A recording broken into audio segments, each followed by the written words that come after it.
All right, all right, all right. Good afternoon. Today is December 15th.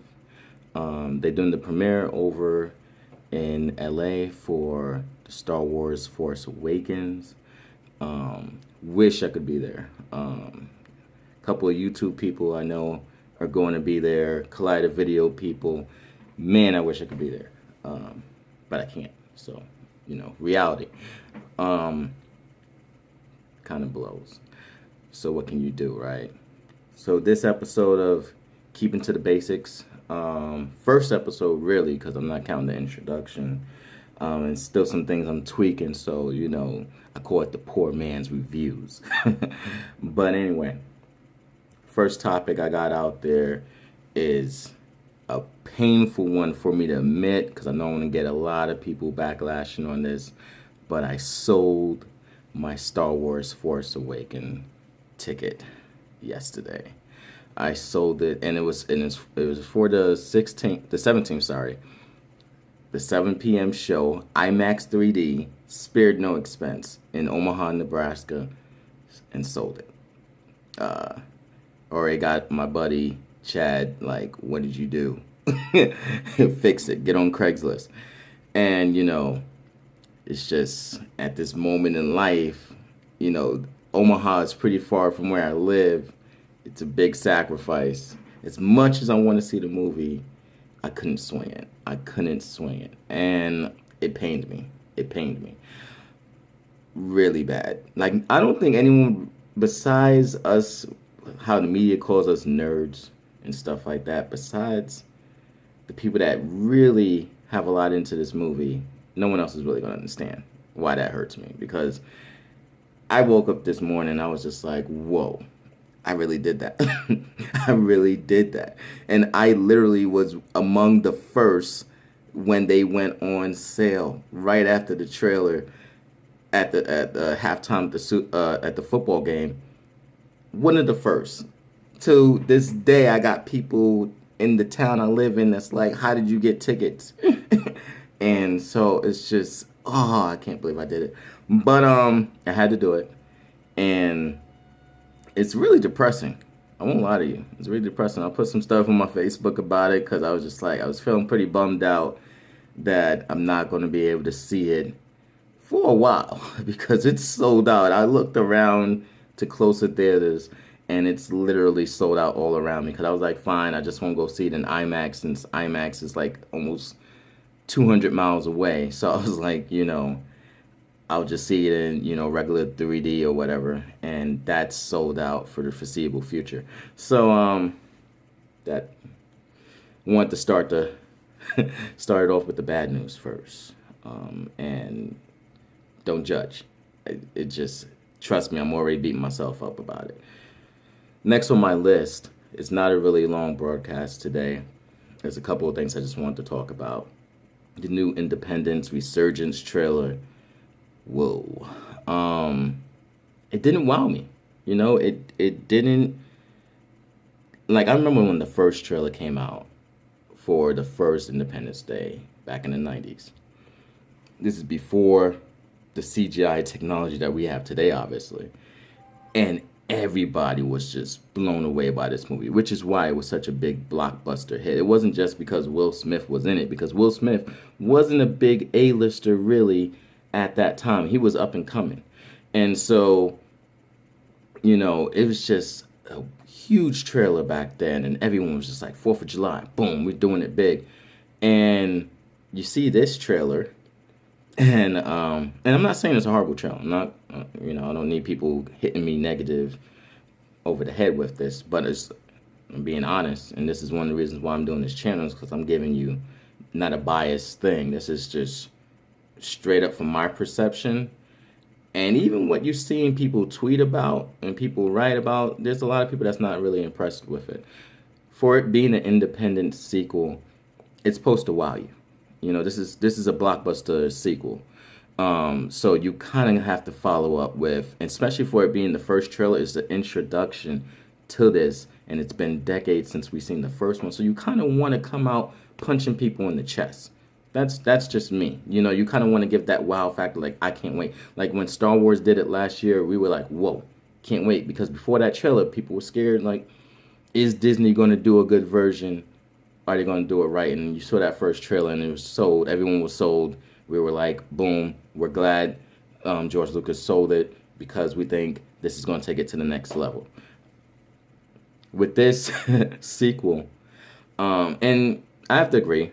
I wasn't at first. I was bummed out about Will Smith when I heard he's not coming back. But when you look into the story, he wanted ridiculous terms to get him in that movie, and that's, you know, come on, Will.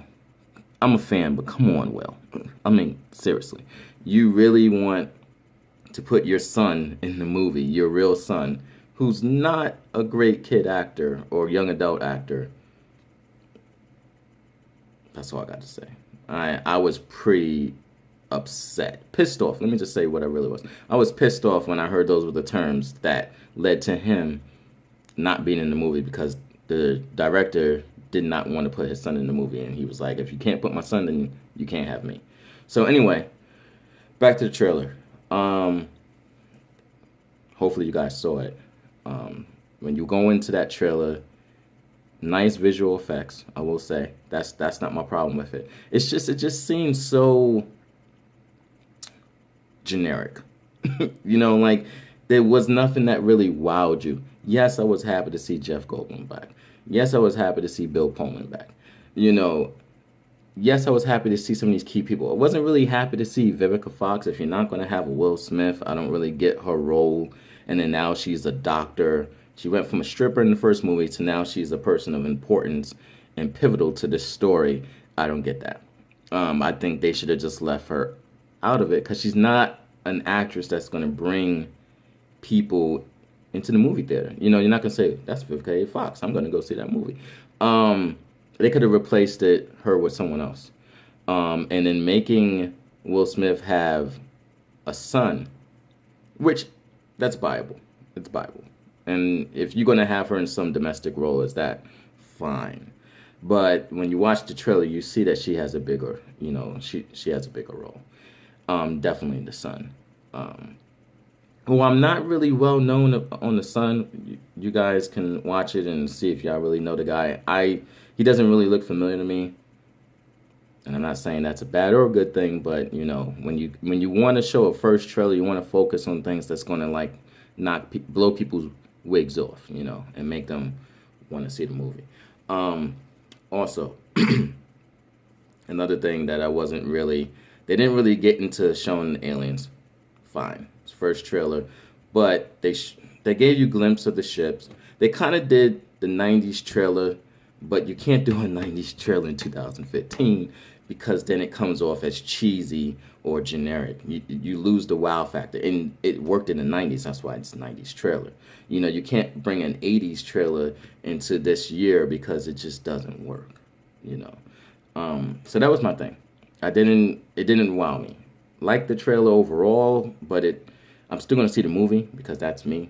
I kind of fancy myself as a movie god. I see a lot of movies, but it didn't wow me. Next movie, and this one hurts. Star Trek. Star Trek Beyond.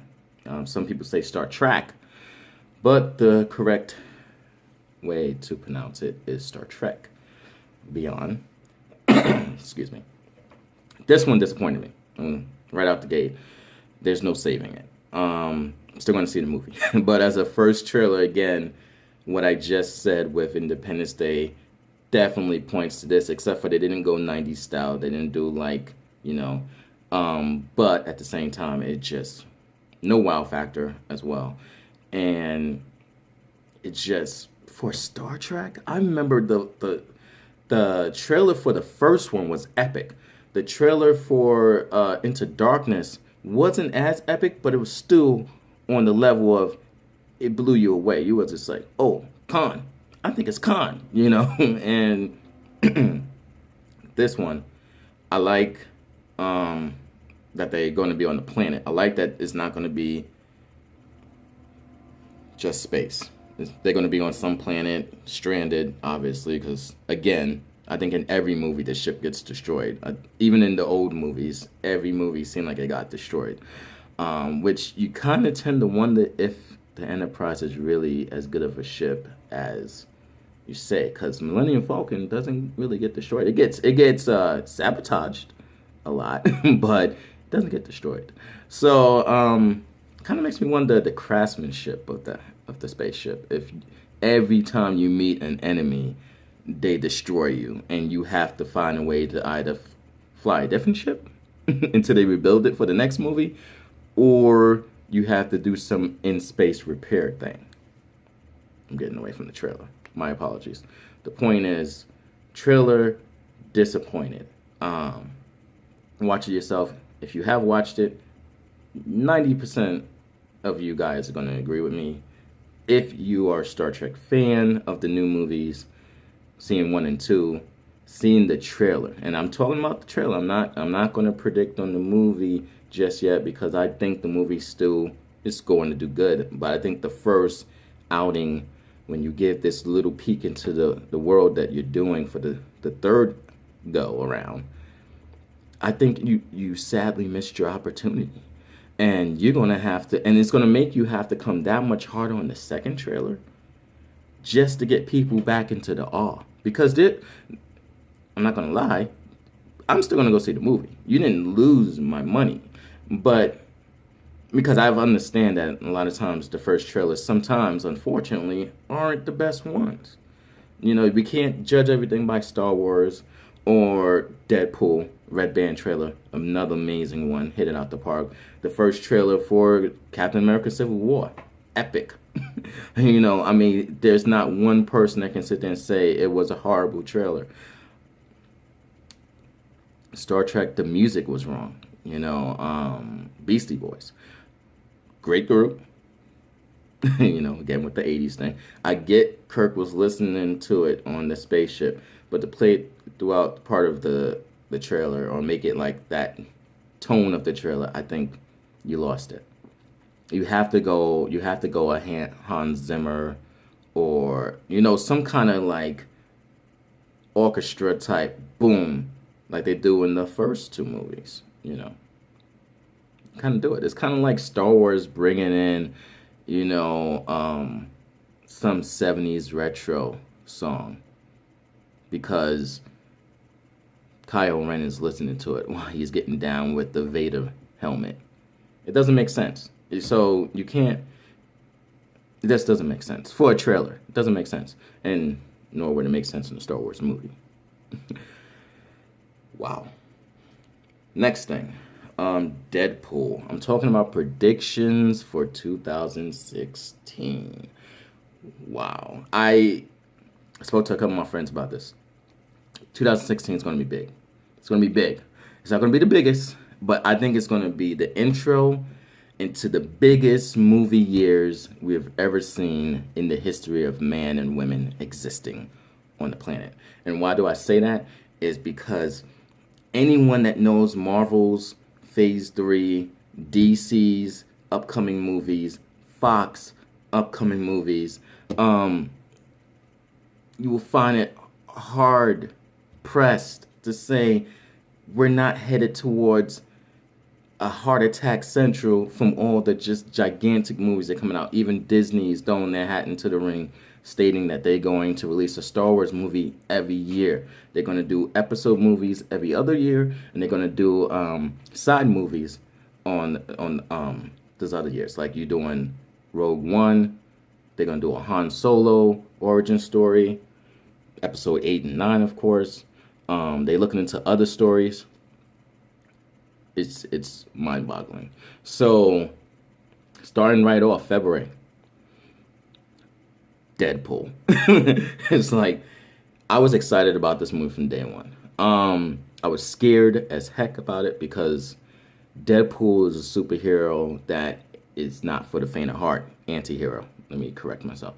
It's not for the faint of heart. It's not one of those movies. If I literally go there and it's a 8-year-old kid, it's going to piss me off. Because I remember when I was a kid, you go into a movie theater and you didn't see little kids in rated R movies. Like, few and far between. Probably can count on one or two hands in my childhood life that I even heard of kids outside of watching movies at home when their parents are not around versus going to a movie theater. I'm not saying it didn't happen because everyone has a story to tell, especially when they were teenagers. But I'm talking about little kids. So if you go to Deadpool and there's a bunch of little kids there, report that because that's just bad parenting. Because this movie is going to have nudity, high volumes of cursing, and gory stuff going on. It's literally rated R to the max. Getting close to NC-17 type of a movie. So, and that's me just doing research on the movie and finding out they're going to have some crazy scenes in there, and that's pretty crazy. I'm excited. The trailers, the Red Band trailers, is the only ones I watch because I tried watching one of the regular ones, and it's just the movie doesn't appear as well as when you watch the regular trailer. When you watch the Red Band, that's the way you need to, because if you can't watch the Red Band, then you shouldn't go to the movie. If you're like, oh, that's too much, then you're not going to enjoy the movie, because the Red Band even tones it down a little bit. It gives you the cursing and shows you some of the nude scenes, like really, really, really discreetly on the nudity. But real comic book fans ain't going for the nudity. I mean, we're not idiots. We're going for the action. We're going for the character. The character's hilarious. It's really like a comedy in a lot of ways because he's hilarious. Like you get that from the trailer. Like he's just not the one you want to mess with. And so I'm really excited. I think if Star Wars is still number one in the box office in February, which I'm hoping it is, I think by this time it's going to start to slow down, and Deadpool will be the one to dethrone it. Not that Deadpool is bigger than Star Wars, but keep in mind, December, Star Wars is coming out. We're talking about mid-February, Deadpool. That's 2 months difference. By that time, Star Wars has to start losing steam. Not because it's not a good movie, but because it's just so many. It's 2016. I think the smartest thing Disney did was releasing it in December because they knew it was a big year, 2016. And hands down, I think Star Wars is going to be the best movie of the year for 2015. If you throw it into the 2016 mix, it has a lot more competition. Not saying that it won't win, but it's a lot. You got Batman versus Superman. You got Civil War. You got Doctor Strange. You got Rogue One. It's competing against itself. Wow. So, yeah, about that. My Deadpool predictions is it going to be number one. It's going to be number one. I don't know if it's going to be number one for long. Again, crazy how this country is as immoral as we are as human beings. For some reason, rated R movies just don't do good. It's just most of the time, which is why so many movies try to squeeze it into PG-13 because you get a wider audience. But when you have kids walking down the street cursing and they've already seen things, I'm pretty surprised. Rated R, that used to do good back in the 80s, is not a big seller now. Pretty surprised. So I think it will do great. But I don't think it will be on number one for long. Because right behind it, March, is Batman versus Superman, Dawn of Justice, which is going to destroy Deadpool. Why do I say that? Because everybody and their mama from the existence of man has wanted to see this kind of movie. And to everyone that want to argue, well, how could it really be that good? Because Superman and Batman, there's no competition. It's Superman. Obviously, we get that. The point is, you still got to see it. You still got to see it. I mean, people can argue that about Iron Man and Captain America. Iron Man can fly. He has repulsors. He has all these things. He's arguably stronger than Captain America because of the suit. And he's a lot more powerful with the blasters that he has, the technology that he has. Captain America has the shield, and yes, he's an excellent tactician, and I know people are going to be like, I have a buddy that's probably gonna hate this video because he's a huge Captain America fan. Shout outs to Jared in the Navy. I'm just saying that you have Civil War coming up, and it's them going head to head, and people are going to be booked. That's going to do easily over $1 billion, just like Batman versus Superman is going to do over $1 billion. Predicting it, guaranteeing it. Who do I think is going to be the better movie? I'm going to say Civil War, because Civil War is more invested. Civil War has more of a following, because everything Marvel has touched since 2008 turned to gold. It turned to gold. I don't think they've done anything bad since. With people will argue the Incredible Hulk with Edward Norton. I liked it. And it didn't. I don't think it bombed. It just didn't do as well as predicted. And it's Universal. So what can you do? I think if Marvel had all of its rights for the Hulk movie, it would have been done better. But you have Universal running the show, even though Kevin Feige was still in parts of it, but you don't get as much control. So there you have it. But getting back to Deadpool, I think he's going to kill it for the month of February. Valentine's Day, knock it out the park.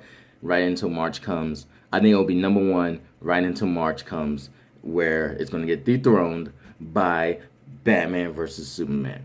Do I think that movie is going to be epic? I think, wow, I really do think it will be epic in our minds, if that makes sense. Only because this trailer, the first half of it, I loved the dialogue between Batman and Superman as their alter egos.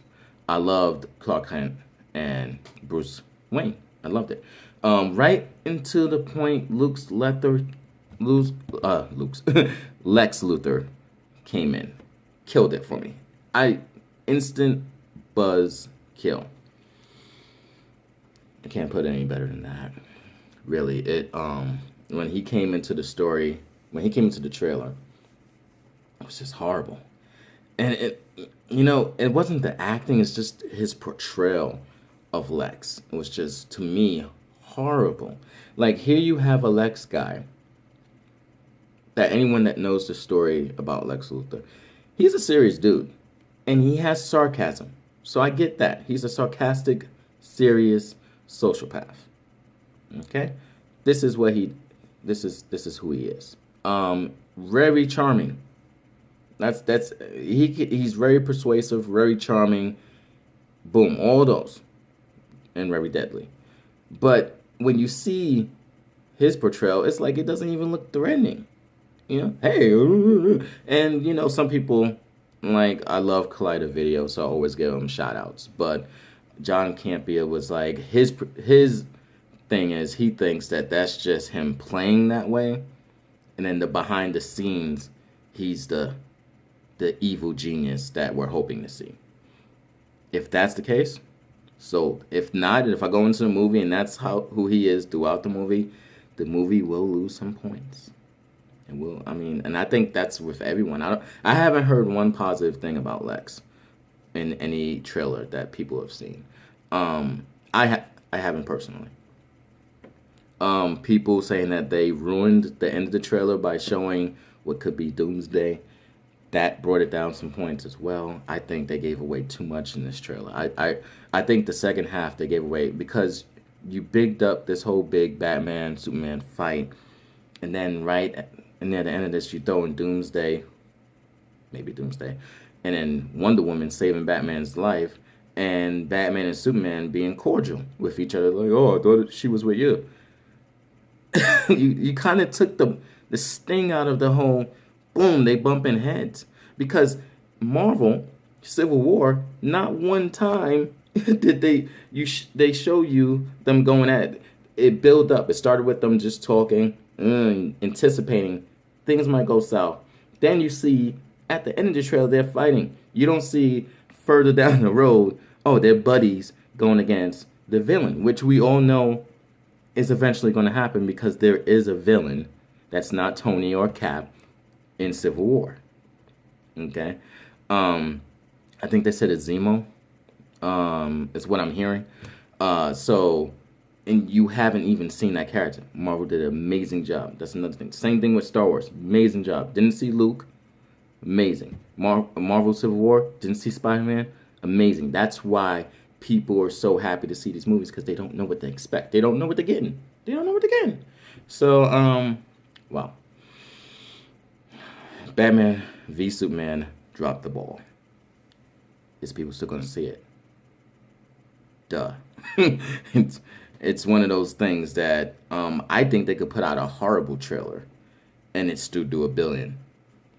It probably will decline right after that if it's a horrible movie, but initially you couldn't poison this movie with the momentum it already has. Now if it started off horrible, horrible Batman, horrible whatever, then yeah, you couldn't sell it. But since it's at such a high spot right now, it can be a horrible movie, but so many people are already dedicated to see it at least once. It's going to do amazingly well, even if it bombs. And we've seen that before from movies that financially they've done amazing, but just been trash. I'm hoping everything's good. Before I started getting into a lot of YouTube watching, I was just a big Marvel person, and though I do love some DC characters, I was just like, when DC started to want to compete doing these movies, I was like, forget them. I hope they crash and burn. But some people pointed out that we're getting things that we always wanted from childhood. You know, we're getting Superman movies, we're getting Batman movies, we're going to get an Aquaman movie, which I'm really curious to see. I'm really curious to see. I'm really curious to see the Martian Manhunter. I'm really curious to see a good Green Lantern movie. I'm not so curious for Cyborg. I'm really not. Even though I heard they're gonna do a Teen Titan type thing for his movie, I'm still not really. Cyborg character never really wowed me. Just like Wonder Woman, I thought she was cool for her day. Wonder Woman is so hard to do nowadays because Invisible Jet, we have technology right now that can probably detect that kind of stuff. And the Truth Lasso, it's just, I don't really see. I kudos to women. I just think that there's other females that's more relatable nowadays, and you have to do Wonder Woman. I get that. I'm just saying I don't really see that movie doing 1 billion. I really don't. I see it doing like kind of like how Captain America the first movie did. It just did all right and propelled us to the next story. I see it being like a stair step, and a long range of steps to Justice League and all that stuff. So, that's my take on DC. What I will say, Doctor Strange, Benedict Cumberbatch.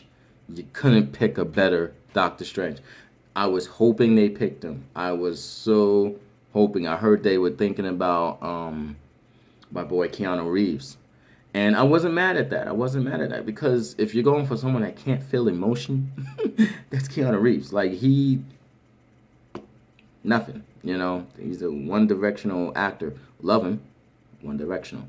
So I think he did a good because Doctor Strange doesn't really have an emotion. If you look at his story, yeah, he cares about the world. He cares about people. He has love interests, but he's not a lovey-dovey. He's not like a Cap or some of these other characters that Marvel has. So I'm scared.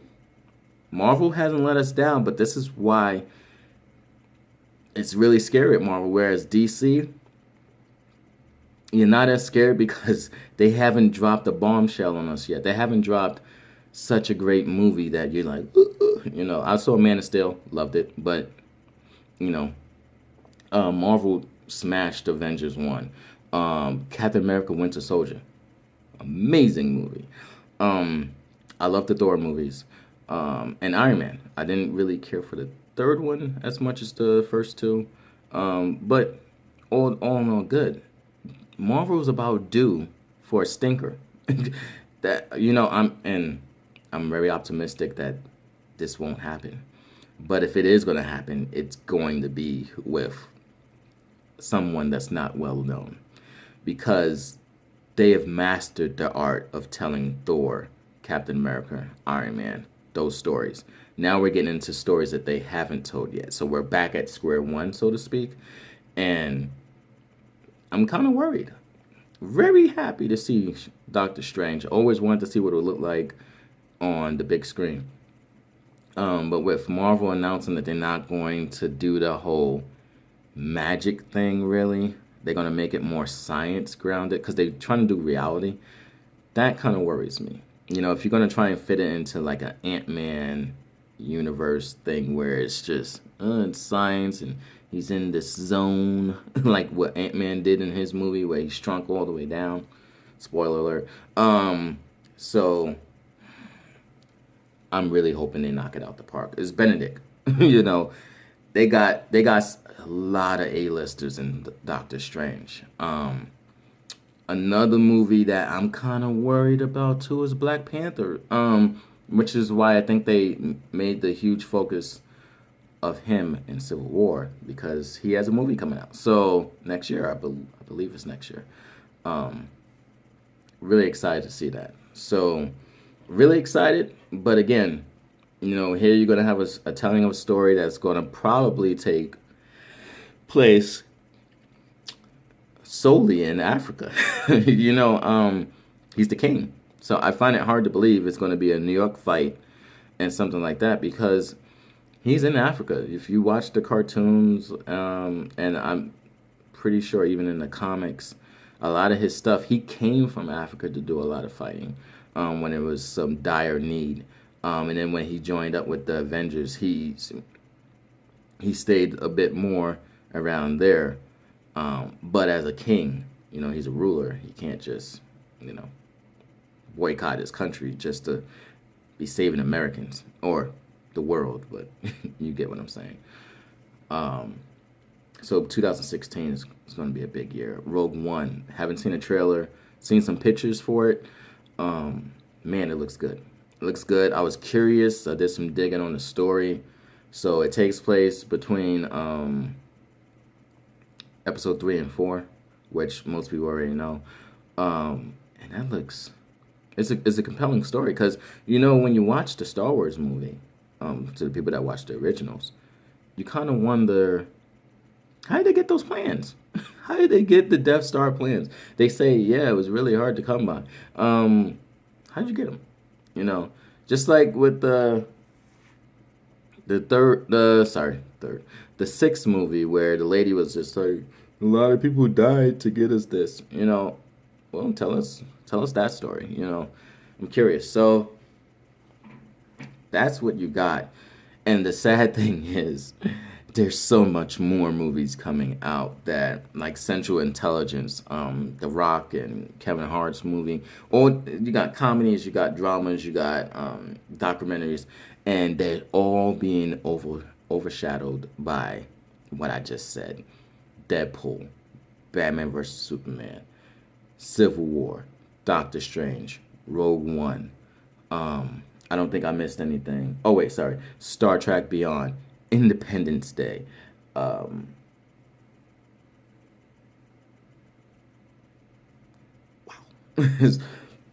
That list right there. And to know that DC is planning on doing... Oh, Suicide Squad. Wow. How did I forget Suicide Squad? DC wants to do 2 movies a year. Marvel's talking about doing 3 movies a year now. You got Star Wars talking about doing a movie a year. Another movie I totally forgot to mention: X-Men. Apocalypse. You know, that trailer didn't wow me. I know people are going to be like, man, you're really negative. But I love movies. And so I'll tell you right now, it didn't wow me. And my boy Chad brought that up to me, actually. I didn't know that at that time, I really thought they were going to introduce all those trailers that I just talked about, the new ones, for the Star Wars Awakens movie, because they were predicting, or they were stating, all these trailers are going to be before that movie. So I was like, okay, cool. Definitely can't wait to see Star Wars, especially now. And this is why I love going early, because I love trailers. Even though most of them I see online before I get there, but seeing it on the big screen is different. When my boy Chad told me about um, the new X-Men trailer, I was kind of thought he was punking me. I thought he was punking me. I was like, "What do you mean? It's supposed to be coming out?" He's like, "No, they put one out now, and it's mediocre." And I was just like, "Whoa, X-Men, mediocre." So I got right on. Matter of fact, I didn't even get on my computer. I got on my phone, and I looked it up right away and watched it, and I was just like, "Wow, he's right. Like it. I like it." But I don't know if it's just Star Wars and Civil War that just spoiled me on trailers right now. But Civil War's music, the music. If you think about X-Men Days of Future Past, that song that's been used in so many movies, from Sunshine, it came from the Sunshine movie. Um, Amazing soundtrack for that movie. And the fact that they put it in for Days of Future Past trailer made the trailer epic. And then you have Apocalypse, where it's no epic music play. Civil War did. Matter of fact, I have it on my playlist on YouTube by Dean something. I'll tell you that later when I look it up again. But amazing. Suicide Squad. I started a joke. I got it on my playlist. Great song. You know, you have to have great music with your trailer because it sums it up. Which is why I didn't like Star Trek Beyond, because the music with it didn't fit for me. I didn't like X-Men because I still don't know what I feel about Apocalypse yet. I mean, I'm not as scared as before because I got a better look at him, but, uh, wow.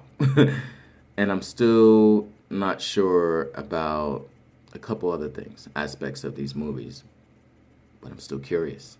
And because I'm a movie-going person, I'm going to support all those movies because those are movies I've always wanted to see.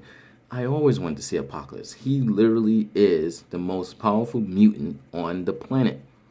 We won't get into the cosmos yet because they're doing it on the planet. What I wonder is, where do you go after Apocalypse? Because with movies, they always start off with like a regular threat, which Magneto was that person. And then coming into the second ones, it was the Sentinels. Now you jumped from Sentinels to, I mean, they could have put in so many different villains before you build up to Apocalypse. I mean, Apocalypse should have been one of those Infinity Wars type character, in my opinion, because he is Omega. They could have did. I'm starting to forget people's names. I might be tired, but it's so many different villains. You watch the cartoons, you read the comics. It's a lot of different villains that are very, very powerful that they could have brought in for that. So I'm kind of besides myself that they're already introducing Apocalypse. That's another negative point for me. But positive, happy to see it though. I wish they would have did it like 2 movies later, but what can you do? Still gonna see it. I think it's gonna be a good movie. I just don't know. I thought Days of Future Past was amazing, and then after I watched it several more times, I actually gave it a less rating because I realized the best part of that movie was Quicksilver. In all honesty, like, I could watch that scene several times. I've watched the scene more than I watched the movie. To be honest with you, I watched YouTube clips of that more than I watched the movie itself. Because that scene right there was just so epic in the movie that you kind of wanted him to be in the rest of the movie. It was kind of like a shame that they were just like, okay, you're done, see you later. And they went and did the stuff themselves, because how much of an advantage they would have had to someone that you can't see because he moves that fast. That's what I think. So they kind of dropped down on that. So 2016 is going to be the year of superhero movies. It's just been revoked. Nah, but seriously, it's going to do damage. It's going to do damage. And then when you got Rogue One, a Star Wars movie, Disney is the Antichrist. They have to be. I'm sorry. It's the fact that Disney owns so many studios right now. Like, you look at so many movies coming out. Anything that's Pixar, that's Disney. Anything that's DreamWorks, that's Disney. Anything that's Lucasfilms, that's Disney. you know, anything that's Marvel, that's Disney. So it's like, wow. Literally, the majority of the movies we're going to see in 2016 is going into Disney's pocket. If they're not trillionaires, I don't know how they're not, because they own ABC Network, which is a huge network. I didn't even know they owned it, but they own that too. They might even own America. I don't know. I mean, maybe they could pay off our debt. But Disney is ridiculously huge, and they're doing big things, and they are doing smart things. They got the Jungle Book coming out, which looks amazing. I'm not sure. I got to look again if Legend of Tarzan is theirs as well, or if another company is doing that. But that looks good too. So, and they got the BFG movie, which Spielberg is doing. So, looks amazing. I'm excited for next year. I'm so excited. We're starting it off right. We're closing 2015 with a bang with Star Wars, just to open up 16 with Deadpool in February. You can't get any better than that. So to wrap it all up, I actually was planning on doing a 20-minute show, just something little mini, and I ran off on a tangent. That's what I do. Keeping to the basics. That's what I do. Every show will not be movies. I'll let y'all know that right now. I do politics. And my version of this channel is simply to give more of a grounded perspective that's not a Democrat type CNN version or a Republican Fox version. It's just someone standing on the outside looking in to see the whole picture. So with that, God bless, Godspeed, and you guys have a blessed day.